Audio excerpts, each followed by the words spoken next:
चंद माह में 9 लाख कमा लिया, 10 लाख कमा लिया, और एवरीबडी सेड दैट कि skills are important. Skills come later, first comes knowledge gathering, knowledge gain करें पहले। प्रैक्टिकल नॉलेज आपको मिलता ही समझ लें कि जॉब में या मार्केट में जाकर है। ऐसा लगा कि मुझसे नहीं होगा या this thing will never work. I believe in baby steps.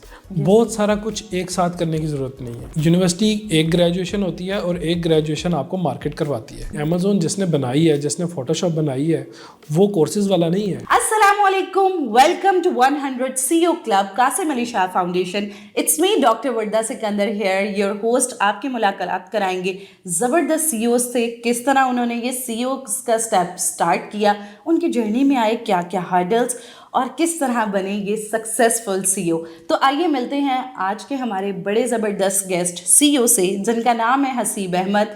बड़े यंग से CEO हैं ADS के। तो आइए इनसे जानते हैं हाउ देयर जर्नी बिगिंस, और इसके अंदर कौन कौन सी हर्डल्स आई और किस तरह आज एक सक्सेसफुल कंपनी को रन कर रहे हैं। वेलकम टू दी शो, कैसे हैं आप? Thank you doctor Warda, thank you for having me here. अच्छा, सबसे पहले तो हसीब ये बताएं कि आपकी जर्नी कहाँ से स्टार्ट हुई, यूनिवर्सिटी कौन सी थी, और किस तरह ख्याल आया कि अपनी कंपनी होनी चाहिए, और मुझे खुद ये it's a big decision to become a CEO। तो क्या विजन थी जिस तरह स्टार्ट किया? Yeah, so I graduated from UET Lahore back in like 2010. So Okay. it's a long time ago now. Yep. तो उस टाइम पर I come from a business family. तो ये तो एक ब्लड में था कि भाई बिजनेस ही करना है इन अ लॉन्ग टर्म। हाँ, वो अम्मा अब्बा को देखा जी, बिजनेस तो हाँ, बिजनेस मेरी फैमिली में दूर है। दूर तक जो है ना, वो समझ लें कि मेरे कजन्स, मेरे अंकल्स, मेरे सब बिजनेस फैमिली से ही हैं। तो बचपन में बिजनेस किया करते थे? बचपन में भी मैं करता था। बचपन छोटे छोटे बिजनेस। या there are like funny stories about me कि वो बचपन की, मुझे आपने जिक्र किया तो याद आ गई। तो वो मुझे ना इलेक्ट्रॉनिक्स का बहुत शौक था। अच्छा। तो मैं वो LED लाइट्स के साथ ना, एक वो साइकिल के साथ वो लगा के एक वो डिवाइस मिलती थी साइकिल के व्हील के साथ लगाते हैं और LED लाइट्स ब्लिंक होती थी। Yes. तो मैं उसकी वो बनाता था, बड़ी बड़ी लड़ियाँ सी। हाँ. तो वो मैंने बनाई, अपनी साइकिल के साथ लगाई। तो वो मुझे मेरे स्कूल फेलोज थे, क्लास फेलोज, उनको बड़ी पसंद आई। तो मैंने वो बेचनी शुरू कर दी अपनी क्लास के अंदर। वाओ, यानी ये बिजनेस वाला विजन बहुत छोटे सा था। हाँ, मैंने अपनी फैमिली में, था। हाँ, अपनी फैमिली में मैंने बिजनेस ही देखा बचपन से। और बिजनेस के जो अप्स एंड डाउन्स आते थे, अच्छा सीजन गया, बुरा सीजन गया, घर में हमेशा यही बातें सुनने को मिलती थी। तो यू नो वो एक एक्यूमेंट डेवलप होता गया बिजनेस का कि भाई बिजनेस ही करना है। यानी कि ये आपके ब्लड में था और शुरू से ही था कि हाँ. अपना बिजनेस करना है। तो हसीब, जब आप UET से ग्रेजुएट हुए तो जॉब्स की या फिर डायरेक्ट अपने बिजनेस पे आ गए? हाँ, नहीं, मैं डायरेक्ट बिजनेस में नहीं आया। व्हेन आई ग्रेजुएटेड तो I had a discussion with my father, और मेरा अपनी वो उस टाइम पर यही थी कि जी I was very excited to go in the market and do business of my own. But उन्होंने, मेरे फादर ने मुझे कहा, पुत्र बैजा हले ज़रा। तो उन्होंने मुझे ये गाइड किया कि भाई तुम अपनी, जिसमें कंप्यूटर साइंसेज में मैंने ग्रेजुएशन की थी, तो ही सेड कि भाई इस फील्ड को भी थोड़ा सा एक्सप्लोर करो। क्योंकि he had that vision at that point of time के। आपसे ये क्वेश्चन बीच में करना चाहूँगी कि जॉब करना कितना इम्पॉर्टेंट है। आजकल जो हमारी जनरेशन है, जो यंग ग्रेजुएट्स हैं, mostly they think that when they are in education तभी ये सोचते हैं कि अपना बिजनेस करना है, जॉब नहीं करनी। तो जॉब करना कितना इम्पॉर्टेंट है? हाँ, वो मैं उसी तरफ आ रहा था। तो मेरी जब वो डिस्कशन हुई अपने फादर के साथ, तो उन्होंने कहा कि भाई इस फील्ड को एक्सप्लोर करो और इसमें थोड़ा सा जॉब करो, ताकि पता चले कि मार्केट कैसे ऑपरेट करती है, कंपनीज कैसे चल रही हैं, इस फील्ड में कैसे कस्टमर्स को कैसे मैनेज किया जाता है, कैसे आप प्रोजेक्ट्स चलाते हो, किस तरह से कंपनीज की हायरार्की होती है। तो I took that cue from him और मैंने उसमें जॉब स्टार्ट कर दी। और मैं जब जॉब में गया, और I tell you that when it was my first day in my office, तो मेरी तो आंखें खुल गई कि भाई ये तो मैं जो 4 साल पढ़ कर आया हूँ, उसमें तो ये सारी चीज़ें बताई ही नहीं गई।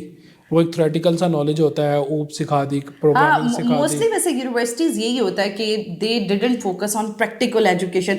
और जब बच्चा मार्केट में निकलता है तो लगता है कि मैं तो कुछ पढ़ के ही नहीं आया। हाँ, तो वो एक गैप है। यानी कि जो हमारी यूनिवर्सिटीज़ हैं और जो हमारी इंडस्ट्री है, उसके अंदर एक बहुत बड़ा गैप है। That's true, that's true, and it needs to be bridged.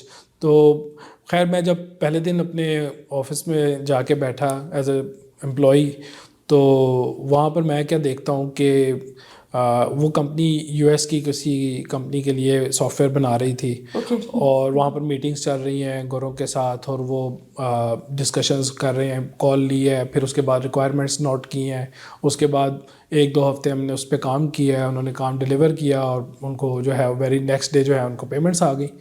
तो my mind was like blown away by this whole process. और मुझे लगता है वहाँ पे communication gap, that's a big thing, कि बच्चों की कम्युनिकेशन स्किल्स पे and how to develop a business, ये वाले भी बहुत सारी लैक पॉइंट्स आ रहे होते हैं। That's true. और specially I came from a conventional business background, तो मैंने यहाँ देखा था कि अगर आपने कोई चीज़ एक्सपोर्ट करनी है तो आप वो पहले तो वो एक प्रोडक्ट बनाते हो, मैन्युफैक्चर करते हो, फिर उसको कंटेनर्स में डालते हो, फिर उसको शिप करते हो, 15 दिन लगते हैं समुंदर के अंदर, फिर वो पहुंचती है, फिर वो एलसीज का प्रोसेस खोलता है, फिर वहाँ से पेमेंट्स रिलीज होती है, you know it's lengthy 2-3 months process.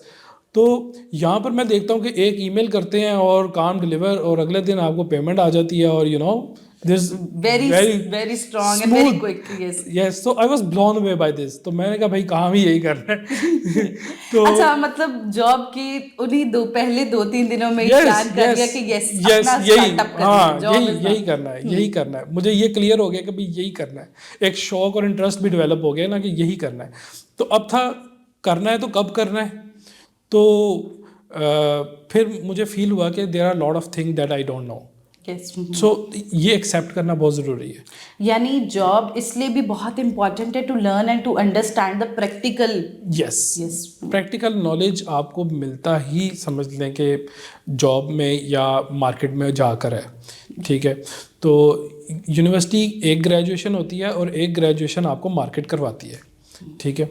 तो आई बिलीव कि मैंने 3-4 साल जॉब की, डिफरेंट कंपनीज को, डिफरेंट कल्चर्स को कंपेयर किया। 2-3 कंपनीज एक्सप्लोर की ताकि to understand the diversity. Yes और हर वो काम भी किया जो मेरी जॉब डिस्क्रिप्शन में नहीं भी था। हाँ, तो बल्कि मुझे होता था कि यार मुझे ये जो मेरा मैनेजर है ना ये क्या काम करता है, मुझे ये भी करना आ जाए।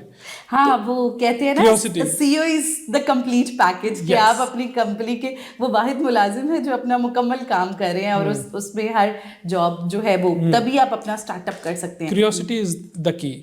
आप एक बंदा एक सीट पे बैठा है, वो 1 साल वहाँ पर गुजारता है, उसकी साथ वाली सीट वाला बंदा उसी इन्वायरमेंट में है, उसकी लर्निंग और होगी, पर्सन ए की लर्निंग और होगी, based on the curiosity they both have. तो क्यूरियोसिटी अपनी ज़िंदा रखनी ज़रूरी है। आपके अगर लॉन्ग टर्म विजन आपके माइंड में है कि भाई अच्छा मुझे ना लॉन्ग टर्म अपनी कंपनी बनानी है, अपना बिजनेस बनाना है, तो आपकी क्यूरियोसिटी और आपकी लर्निंग उस तरह से आपके अपने रिसेप्टर्स ऑन रखने पड़ते हैं। बिल्कुल, ठीक है। तो मैं अपना काम भी करता था, और साथ अगर मुझे किसी अपने मैनेजर का काम करना पड़ रहा है, उसको असिस्ट करना पड़ रहा है, तो लेट बैठ के भी अगर मुझे करना पड़ रहा है तो मैं बड़ी खुशी करता था, क्योंकि मुझे उसमें एक्सपोजर मिलता था। तो मैंने समझ लें कि दैट इज़ वेरी इंपॉर्टेंट ना, आपने अपनी जॉब को बर्डन नहीं समझा। यू थिंक कि it's the time to learn everything, और उसी वजह से आपका जो स्टार्टअप है वो और आसान हो गया। अच्छा हसीब, जब ये CEO का सफ़र स्टार्ट हुआ और सोचा कि अपना स्टार्टअप करना है, तो अपना स्टार्टअप करने के लिए अब्बा के पैसे थे या फिर अपनी जॉब्स की जोड़ी हुई रकम थी कि यस, किस तरह रिसोर्सेज को अरेंज किया? ये एक बहुत क्लू क्वेश्चन होता है जो कि जो लोग भी एक जॉब स्टार्टअप करना चाहे, और कितना रिस्क फील हुआ कि यार अगर जॉब छोड़ दूंगा तो नहीं, कुछ नहीं होगा। फर्स्ट ऑफ ऑल तो पहले मुझे जब ये फील आना शुरू हुई कि now I know a thing in terms of technology, in terms of communication, in terms of process, कि कैसे चीज़ों को start to end deliver किया जाता है, तो then I started thinking कि now is the time कि मुझे जो है वो अपने स्टार्टअप की तरफ, जिसके मैं हमेशा से ख्वाब देखता था, तो अब उस तरफ आना चाहिए। जॉब के कितने टाइम के बाद? तकरीबन 3-4 साल बाद। अच्छा, 3-4 तो साल। But then your question about finances, तो मेरे पास कुछ अपनी जॉब की सैलरी की कुछ सेविंग्स थी, अराउंड 6 months का एक काइंड ऑफ मेरा बैकअप था, और सिंगल था उस टाइम पे मैं, तो अपने लड़कों के क्या ही खर्चे होते हैं, तो मैंने सोचा कि चलो इसके ऊपर जो है ना 6 months का बैकअप है मेरे पास, तो मैं स्टार्ट करता हूँ। तो मैंने एक ब्लंट स्टेप लिया और क्योंकि मैं थोड़ा सा ना गो विद द फ्लो वाला बंदा हूँ कि बस सोच लिया है करना है तो करना है। हाँ, रिस्क ले हाँ, लिया तो ओके। बहुत ज़्यादा नहीं सोचता कि भाई ये करना है ना, बस ठीक है। अच्छा, ये चीज बहुत इंपॉर्टेंट है कि जब आपने अपना स्टार्टअप करना है बहुत ज्यादा नहीं सोचना। हाँ। मोस्टली क्या होता है कि आप जब बहुत ज्यादा वो नेगेटिव थॉट्स आने लग जाती हैं तो उधर आप स्टेप बैक वाला फेज ऐसे भी ही आ है, जाता ऐसे ही है। है। वो एक लॉ ऑफ अट्रैक्शन भी है ना यूनिवर्स का, कि बस आप जिस तरह की एनर्जीज आप जो है वो रखते हो उसी तरह की चीज़ें आपकी तरफ हाँ, अट्रैक्ट यस। होती हैं। तो बस ये था कि बस ये सोचना नहीं ज़्यादा, बस ये करना है, तो लेट्स डू इट। तो उसमें मैं घुस तो गया तो लेकिन जब स्टार्ट किया तो initial 3 months were very difficult. उसमें अपना ऑफिस भी सेटअप करना था, सारी चीज़ें भी लगानी थी, फिर क्लाइंट्स भी ढूंढने थे, फिर काम भी करना था। फिर जब आप नया नया काम स्टार्ट करते हो तो आपको सबसे मुश्किल जो एक फ़ेज़ आता है वो आता है कि आपने लोग ढूंढने हैं जो आपके साथ काम करने के लिए तैयार हो जाएं। जी। ठीक है, तो लोगों की हर एक की ख्वाहिश होती है कि जी मैं किसी बड़ी कंपनी के अंदर काम करूं। काम करूं, तो वो बिल्कुल। एक इंडिविजुअल बंदे के साथ कौन ही जुड़ेगा आके, और स्टार्टअप में जरा कम, और वो होती है कि वो सीईओ की एनर्जी होती है कि हाँ जब कंपनी को खड़ा करना है। हाँ। But I was fortunate enough कि मुझे कुछ अच्छे लोग मिल गए, उनके साथ मैंने काम स्टार्ट किया, एनर्जीज मैच हुई, डिस्कशंस, गोल्स मैच हुए कि हाँ ठीक है ये करते हैं। तो मेरा बेसिकली एडीएस बनाने का जो मेन पर्पस था यस। वो ये था कि मैंने डिफरेंट जब कंपनीज में काम किया तो मैंने उनकी प्रॉज एंड कॉन्स का एनालिसिस किया कि ये कंपनी की प्रॉज क्या है, कॉन्स क्या है, दूसरी कंपनी की प्रॉज एंड कॉन्स क्या है। उनको कंपेयर करते हुए मैंने देखा एक चीज़ कॉमन प्रॉब्लम जो सब में थी वो ये था कि बहुत ब्यूरोक्रेटिक स्ट्रक्चर्स थे उनके। यस। ठीक है, और इनोवेशन बहुत स्लो थी, क्योंकि जितना आप ब्यूरोक्रेसी ऐड करते जाते हो, लेयर्स ऐड करते जाते हो, इनोवेशन स्लो होती जाती है।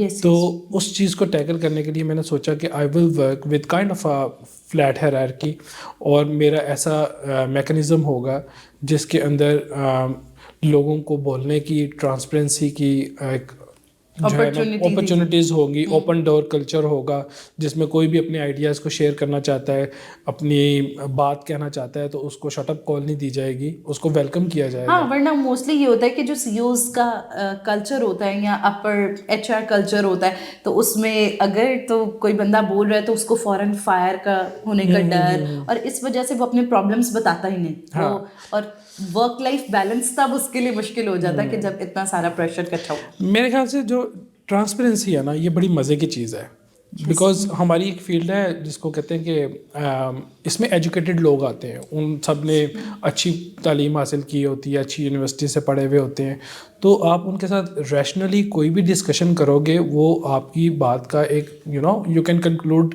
A good arguments out of it. Yes. तो आप खुल के जब भी अपने कंसर्न बताओगे, उनके कंसर्न सुनोगे, in the end you will conclude something good out of it. Yup. ठीक है, तो बजाय इसके कि आप बात ही ना करो, ना अपने कंसर्न बताओ, ना उनके कंसर्न सुनो, तो वो बात फिर एक मिसअंडरस्टैंडिंग्स और फ्रस्ट्रेशन के अंदर चली जाती है। तो मेरा सबसे जो कोर एक वैल्यू थी मेरी कंपनी की वो थी ट्रांसपेरेंसी, कि भाई बात करो, डिस्कशंस करो, हर सोल्यूशन को बात करके ट्रांसपेरेंसी और के साथ सॉल्व करो। चाहे वो सीईओ है चाहे वो एम्प्लॉय है, द माइंड इज डिफरेंट। और जब 10 दिमाग मिलेंगे, और मुझे लगता है एम्प्लॉयज़ की डिटर्मिनेशन सीईओज या अपनी ऑर्गेनाइजेशन के लिए उतनी ही सिंसियर होती है जितनी, लेकिन मोस्टली क्या होता है कि सीईओज में कल्चर होता है कि जो एम्प्लॉय है उसकी डिसीजन को इतना ज़्यादा इंपॉर्टेंस नहीं देनी, और ये वाला फेस। बट अच्छा, आप यंग सीईओ हैं, may be you come in the market with this amazing thing कि जो एम्प्लॉय है उसको भी इतना प्रायोरिटाइज किया जाए। हाँ बिल्कुल, बल्कि मेरी कंपनी के अंदर हमारे जो सीनियर लोग हैं, इंजीनियर्स हैं, प्रोजेक्ट मैनेजर्स हैं, वो अच्छा सब। हसीब, थोड़ा सा बताएं your companies ADS what stand for और क्या करते हैं आप लोग? Yes, so ADS stands for Alzheimer Solutions, or we work in cloud technologies mostly, and we also work in web-based technologies and also mobile-based technologies, mobile apps Amazing. development, and also recently we have also started working on artificial intelligence, which is like pretty hot at that Yep. currently The most in the hot market. topic in the Yes, market. yes, yes. Yeah. So there's a great buzz about it. So we are also working on that. तो हमारी company का जो एक बड़ा unique एक structure है वो ये कि हमने क्या किया हुआ है कि हमारे जितने प्रोजेक्ट मैनेजर्स हैं और टीम लीड्स हैं इंजीनियर्स हैं, उन सब को हमने कंपनी के स्टेक होल्डर्स में ऐड किया हुआ है। ठीक है, that's great. यस। तो वो क्या करते हैं कि हमारा हर प्रोजेक्ट, हमारा हर कस्टमर, मेरे डायरेक्ट एम्प्लॉयज़ के स्टेक उसमें इन्वॉल्व होते हैं। हमने क्या किया, कॉमन गोल बनाया, and that is our customer success. हमारे कस्टमर अगर सक्सेस अचीव हो रही है, it means we are all winning. Me as a CEO is winning, they as a team lead is winning, they as a project manager is winning. What I mean by winning is we directly have linked their performance, their bonuses, Yes. their percentage of the profit, everything with this one factor, customer success. Customer is happy, everyone is happy. Exactly. तो इस एक point के ऊपर मैंने सबको agree कर लिया है कि भाई हम जो भी डिसीजन लेंगे, चाहे वो HR से रिलेटेड है, चाहे वो ऑपरेशन से रिलेटेड है, चाहे वो डिलीवरी से रिलेटेड है, अगर वो कस्टमर सक्सेस को अचीव कर रहा है, go ahead, take a decision. Even they take decisions without me, only parameter is customer success. तो इस चीज़ के ऊपर हमने सबको एग्री किया और सब इस पे ऑन बोर्ड आए और इस तरह से हम चल रहे हैं। ज़बरदस्त जी, बड़ी कंसिस्टेंसी एंड डिटर्मिनेशन का सफ़र था ये CEO तक का। क्या हर्डल्स आए, क्या प्रॉब्लम्स आई, ऐसा लगा कि मुझसे नहीं होगा या this thing will never work, इस तरह की थॉट्स थी? हाँ, जब शुरू के आई थिंक शुरू के 6 माह सबसे मुश्किल थे, Yes. क्योंकि आई close know clients in first 6 months. तो उस टाइम तो लगा कि यार वो जो फिक्स्ड इनकम एक आ रही स्टेप थी, बैक का नहीं सोचा कि हाँ वही बता रहा हूँ ना कि वो ऐसा लगा कि वो जो फिक्स्ड इनकम आ रही थी, and I was earning pretty well at that time.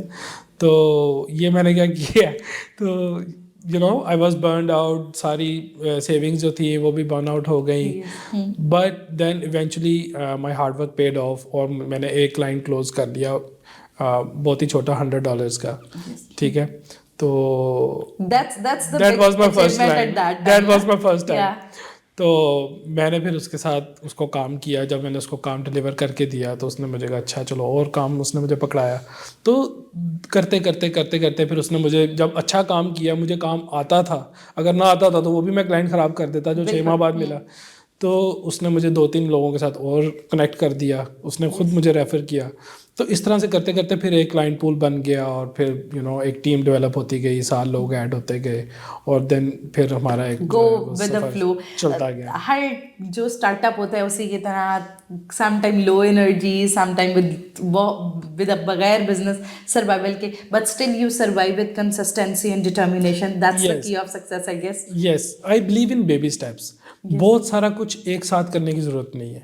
Yes, ये बहुत बड़ी छोटे छोटे स्टेप्स लेते जाएं, छोटी छोटी इंप्रूवमेंट्स करते जाएं, अपने प्रोसेस में इंप्रूवमेंट करते जाएं, टीम में इंप्रूवमेंट करते जाएं, काम करने के तरीके में इंप्रूवमेंट करते जाएं, क्लाइंट को कैसे मैनेज करना है उसमें इंप्रूवमेंट, छोटे छोटे स्टेप्स लेते जाएं, अपने कल्चर में इंप्रूवमेंट करते जाएं। तो आप छोटे छोटे स्टेप्स करते, हाँ, बट ये है कि कॉन्टीन्यूसली करें। तो आप छोटे छोटे स्टेप्स, छोटे छोटे इंप्रूवमेंट हर महीने समझ लें कि आप गोल बना लें, इस महीने मैंने ये इंप्रूव करना है। तो इस तरह छोटी छोटी इंप्रूवमेंट करेंगे तो फिर आप जब पीछे मुड़ के देखेंगे कि अच्छा 1 साल पहले से अब तक मैंने काफ़ी चीज़ें बदल दी हैं। अचीवमेंट्स को काउंट करें, चाहे वो छोटी छोटी हैं, but that's mean a lot. या so every little change is a big achievement, that is what I believe. Haseeb, आजकल जब मॉडर्न एरा की बात करें, वी आर लिविंग इन 2025, जहाँ एक 10 साल के बच्चे से लेके मुझे लगता है हम जितने बड़े लोग हैं उन हर किसी से एक बात बहुत सुनने को मिल रही है, जी फलाने बच्चे ने चंद माह में 9 लाख कमा लिया, 10 लाख कमा लिया, और एवरीबडी सेड दैट कि skills are important, degree is not important, तो फोकस ऑन स्किल्स। तो आप क्या समझते हैं, डिग्री वर्सेस स्किल्स, क्या चीज़ ज़्यादा इम्पॉर्टेंट है और क्या चीज़ आपको for the long term successful बनाती है? Skills are important, but degree is a basic knowledge that everyone's right to have. तो जो लोग मैं अक्सर सोशल मीडिया पे सुनता हूँ कि लोग कहते हैं जी डिग्री करने की ज़रूरत नहीं है, they are basically depriving you from having that knowledge which you deserve. तो आई थिंक कि डिग्री लाजमी करें, एक फॉर्मल एजुकेशन लाजमी लें। स्किल्स देखें, स्किल्स आती है बाद में, पहले आती है आपकी पर्सनल ग्रूमिंग। तो मेरे ख्याल से अगर किसी बच्चे ने किसी अच्छी यूनिवर्सिटी का चेहरा नहीं देखा कभी, तो उसके अंदर वो ग्रूमिंग आ ही नहीं सकती जो एक अच्छी यूनिवर्सिटी से पढ़े हुए बच्चे की आती है। यानी only financial growth is not important, professional growth, academic growth, this is Yes. Also so important. Yes, and secondly innovation नहीं आप कर सकते without proper degree and knowledge. आप लोगों के बनाए हुए टूल्स ज़रूर यूज़ कर सकते हैं स्किल की कोर्सेज लेके, कि जी आपने फ़ोटोशॉप का कोर्स कर लिया, लो आपने अमेज़ोन का कोर्स कर लिया, लेकिन अमेज़ोन जिसने बनाई है, जिसने फ़ोटोशॉप बनाई है, वो कोर्सेज वाला नहीं है, वो डिग्री वाला है, वो नॉलेज वाला है। ठीक है, तो ये टूल्स चेंज होते रहेंगे टाइम के साथ साथ। जैसे आज से कुछ साल पहले एआई का किसी ने नहीं सुना था, लेकिन अब एआई आ गई है। ठीक है, तो टूल्स जो हैं वो वाले ऑब्सोलीट हो गए हैं, लोग एआई को यूज़ करते हुए ग्राफिक्स बना लेते हैं। ठीक है, तो ये टूल्स चेंज होते रहेंगे टाइम के साथ साथ। आप कितने टूल्स सीखेंगे, कितने सारा कुछ करेंगे, लेकिन अगर आपके पास प्रॉपर नॉलेज है, प्रॉपर डिग्री है, और प्रॉपर आपके पास एक इन डेप्थ पता है चीज़ें, हाउ थिंग्स वर्क, तो you can relate things automatically, you can innovate things. So I think it is very important to have a degree and then work on the skills. So skills come later, first comes knowledge gathering, knowledge gain करें पहले। हसीब, बहुत मज़ेदार जो है वो गुफ्तगू रही आपके साथ और बहुत कुछ सीखा। अपने लास्ट क्वेश्चन की जानिब बढ़ते हैं। What message you want to give to our young CEOs जो अपने स्टार्टअप फेज़ में है, जॉब फेज़ में है, या फिर अभी बिल्कुल सीईओ वाले फेज़ पे आए हैं? कौन सी ऐसे की स्टेप्स हैं या कौन सी टिप्स हैं to become a successful young CEO? हाँ, एक चीज़ जो मैं सबको कहता हूँ, बार बार कहता हूँ, कि प्लीज़ प्लीज़ प्लीज़ थोड़ा सा सीख लें पहले काम को। ठीक है, तो काम सीख लेंगे तो आपके लिए फेलियर्स की जो है वो कम हो जाएगी। यानी आप मेहनत करते हैं, क्लाइंट्स क्लोज करते हैं, और उसके बाद आपको काम नहीं आता, तो वो कोई फ़ायदा नहीं है उस मेहनत का। ठीक है, तो सबसे पहले तो सीखें। दूसरी बात जो मैं अक्सर लोगों को कहता हूँ कि अगर आप चाहते हैं कि आपका टाइम बचे, तो टाइम इस चीज़ से ना बचाएं कि सीखे बगैर मार्केट में आप कंपनी खोल के बैठ जाएं। इस चीज़ से आप बचा सकते हैं कि अच्छे मेंटोर्स ढूंढें। that's very important. हाँ, अच्छे मेंटोर्स ढूंढें, उनके साथ बैठें, गप लगाएं उनसे। उन्होंने जो अपनी ज़िंदगी से चीज़ें सीखी हैं 5-5 साल लगा के, 10-10 साल लगा के, वो अगर आप अडॉप्ट कर लें तो आपकी ज़िंदगी का काफ़ी टाइम बच जाएगा। तो अच्छे मेंटोर्स की रिस्पेक्ट करें, उनके साथ रिलेशन डेवलप करें, उनके साथ बैठ के गप लगाएं और उनसे चीज़ें सीखने की कोशिश करें। तो आई थिंक ये 2 चीज़ें अगर आपके अंदर हैं कि आपके अंदर अपने सीनियर्स और एल्डर्स की थोड़ी रिस्पेक्ट क्रिएट करें, और उनके साथ कंपटीशन नहीं करें, मेक अ गुड बॉन्ड। देखिए, हर बंदे ने अपना रिस्क कमाना है, कोई किसी का रिस्क पे डाका नहीं मार सकता। ठीक है, तो लोगों के साथ शेयरिंग करें। आपसे कोई पूछने आता है उसको बताएं, आप किसी से पूछने जाते हैं वो आपको ज़रूर बताएगा। तो मेरे साथ कोई पूछने आता है तो मैं उसको बैठ जाता हूँ कि हाँ चलो कोई मसला नहीं, तो घंटे 2-2 घंटे में मुझे बैठना पड़ता है। मेरी कोशिश होती है कि जो मैंने 10 साल लगाए वो किसी के बच जाएं। तो mentors is like a super power, वो मेंटोर्स ज़रूर बनाएं अपने। अमेजिंग जी, बहुत ही ज़बरदस्त गुफ्तगू रही हमारी हसीब के साथ। So he is the CEO of ADS। जैसा कि इन्होंने बताया, द की स्टेप्स विच जो कि आपको सक्सेस की तरफ लेके जाते हैं, which are very important to have a good mentor. और सक्सेसफुल होने के लिए कंसिस्टेंसी, डिटर्मिनेशन, रिस्क लेंगे and be a opportunity creator. आप अपॉर्चुनिटी क्रिएटर बने, मेंटोर बने, और जब जॉब छोड़नी है तो रिस्क लें ताकि आप भी 100 CEO क्लब का हिस्सा बन सकें और सक्सेसफुल हो सकें। Hope you like this episode. अगर आपके इस एपिसोड से रिलेटेड कोई भी क्वेश्चंस हैं तो आप कमेंट सेक्शन में हमसे पूछ सकते हैं। Stay tune, stay happy. मिलते हैं एक नए एपिसोड के साथ। अल्लाह हाफिज़।